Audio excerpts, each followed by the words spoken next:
এর মাঝে তাহাজ্জুদের নামাজের গুরুত্ব ও ফজিলত সম্পর্কে কিছু কথা বলবো।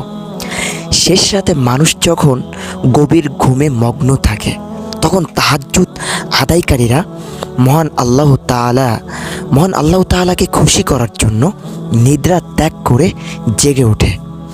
আল্লাহ তাআলা ইরশাদ করেন, তারা শয্যা ত্যাগ করে তাদের প্রতিপালককে ডাকে আশায় ও আকাঙ্ক্ষায়, আর আমি তাদের যে রিজিক দিয়েছি তা থেকে তারা ব্যয় করে। শুধু নামাজ আদায় নয়, রাতের শেষ ভাগে আল্লাহর দরবারে কান্নাকাটি করা, ক্ষমা প্রার্থনা করা খাঁটি ইমানদারের অন্যতম একটা বৈশিষ্ট্য। ইমানদারের গুণাবলী সম্পর্কে কোরআনে আল্লাহ পাক রব্বুল আলামিন সূরা আল ইমরানের ভিতরে বলে দিয়েছেন, তারা ধৈর্যশীল, সত্যবাদী, অনুগত, ব্যয়কারী ও রাতের শেষ প্রহরে ক্ষমা প্রার্থী। তাহাজ্জুদ নামাজ 5 ওয়াক্ত নামাজের পর শ্রেষ্ঠ নামাজ।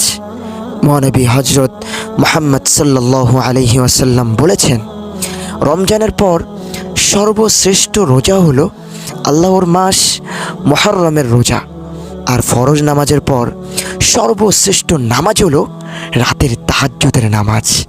তিনি আরও বলেন, আল্লাহ তাআলা প্রতিদিন রাতের শেষ তৃতীয়াংশে নিচের আসমানে অবতরণ করেন। তখন আল্লাহ পাক রব্বুল আলামিন তার বান্দাদেরকে ডাকতে থাকেন, কে আছো গুনাহগার, কে আছো রিজিকের অভাব, আমার কাছে ক্ষমা চাও, আমি আল্লাহ পাক রব্বুল আলামিন তোমাদেরকে মাফ করে দেব। তুমি আমার কাছে রিজিক চাও, আমি তোমার সমস্ত অভাব অনটনকে দূর করে দেব। এটা বুখারী ও মুসলিম শরীফের হাদিস।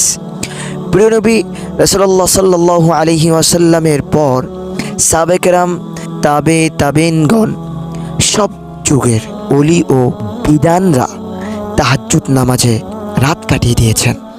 হযরত মুহাম্মদ সাল্লাল্লাহু আলাইহি ওয়াসাল্লামের প্রতি ইসলামের প্রাথমিক যুগে 5 ওয়াক্ত নামাজ ফরজ হওয়ার আগে তাহাজ্জুদ নামাজ আদায়ের নির্দেশ দেন। প্রিয় নবীর সাল্লাল্লাহু আলাইহি ওয়াসাল্লামের প্রতি কিছু সময় নামাজ পড়ার নির্দেশ ছিল না, বরং রাতের কিছু অংশ ছাড়া সারা রাত জেগে তাহাজ্জুদ আদায়ের নির্দেশ ছিল।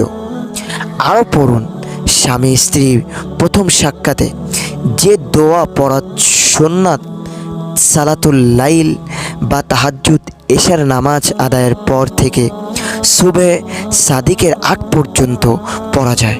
তবে অর্ধরাতের পর থেকে তাহাজ্জুদ নামাজ পড়া ভালো। শেষ রাতে তাহাজ্জুদ নামাজ আদায় করা সর্বোত্তম। রাসূলুল্লাহ সাল্লাল্লাহু আলাইহি ওয়াসাল্লাম 8 রাকাত তাহাজ্জুদ পড়তেন, তাই 8 রাকাত তাহাজ্জুদ পড়াই ভালো। তবে এটা পড়া আবশ্যক নয়।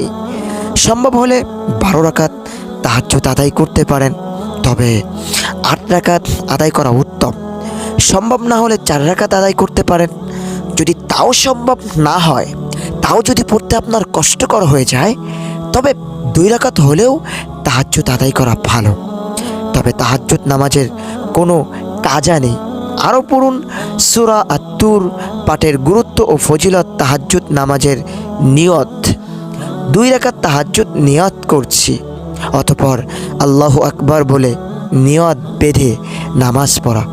প্রিয় নবী সাল্লাল্লাহু আলাইহি ওয়াসাল্লাম 2 রাকাত করে এই নামাজ আদায় করতেন।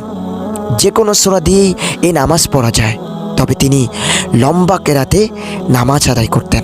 তাই লম্বা কেরাতে তাহাজ্জুদ নামাজ আদায় করা সবথেকে বেশি উত্তম।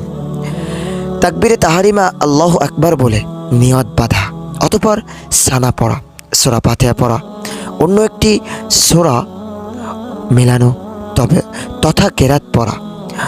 রাসূলুল্লাহ সাল্লাল্লাহু আলাইহি ওয়াসাল্লাম অনেক লম্বা কেরাত পড়তেন, অতঃপর অন্যান্য নামাজের ন্যায় রুকু সেজদা আদায় করা। এভাবেই 2য় রাকাত আদায় করে তাশাহুদ, দুরুদ ও দোয়া মাসুরা পড়ে সালাম ফেরানোর মাধ্যমে নামাজ সম্পন্ন করা। এভাবেই 2 রাকাত করে 8 রাকাত তাহাজ্জুদ নামাজ আদায় করা সবথেকে বেশি উত্তম। মহান আল্লাহ রাব্বুল আলামিন, মহান আল্লাহ তাআলা মুসলিম উম্মাহকে যথাযথভাবে রাতের শেষ প্রহরে তাহাজ্জুদ নামাজ আদায় করার তৌফিক দান করুক। সবাই বলেন আমিন।